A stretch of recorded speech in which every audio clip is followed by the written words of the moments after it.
Good morning mga kabisyo! Welcome to our channel, Renz Grace. So kung hindi ka pa nakasubscribe sa aming channel, please subscribe and ring the bell para updated ka sa aming mga latest video. So ngayong araw, ipapakita ko sa inyo kung paano gumawa ng simpleng centerpiece arrangement na galing sa Margarita Flower. So meron akong isang plot dito na bulaklak na Margarita Flower. Ito ay hindi mahirap alagaan, simple, ngunit elegante. Kasi sa paralan minsan, pag meron kaming mga okasyon, nahihirapan akong gumawa ng isang centerpiece kasi nga sa market, sobrang mahal yung mga bulaklak.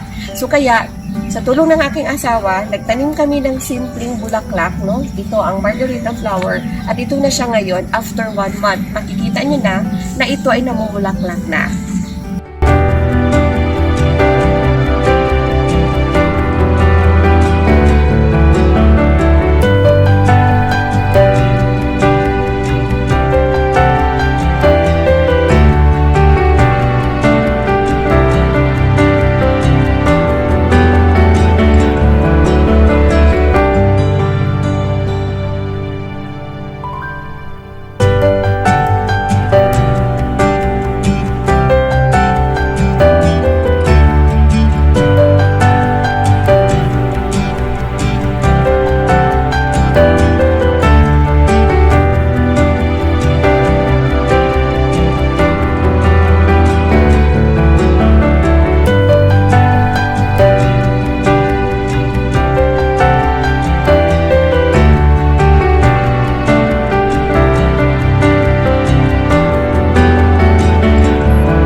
Okay, ang Margarita, hindi kayo mahihirapan kasi pag-i-cut nyo ito yung gagawin natin na centerpiece arrangement.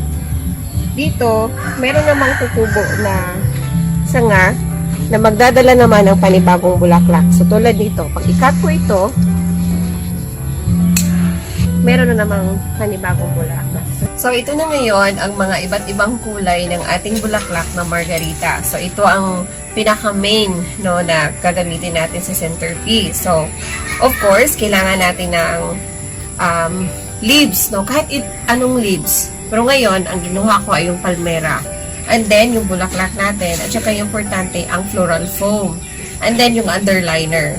Yung iba, pwede nilang baluti ng plastic. Ito, floral foam. Pero sa akin, kasi meron tayong underliner, pwede din dito. Sisimula na tayo.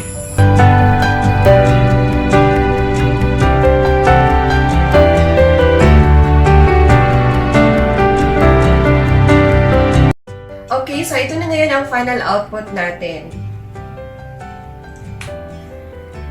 Na ito ay tatagal ng 3 to 5 days at matagal itong malanta.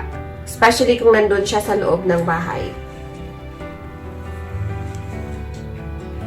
So kung nagustuhan ninyo ang aming ginawang tutorial ngayon, please like, share, and subscribe our channel para updated kayo sa mga susunod na mga tutorials na ibibigay namin. Salamat at have a nice day!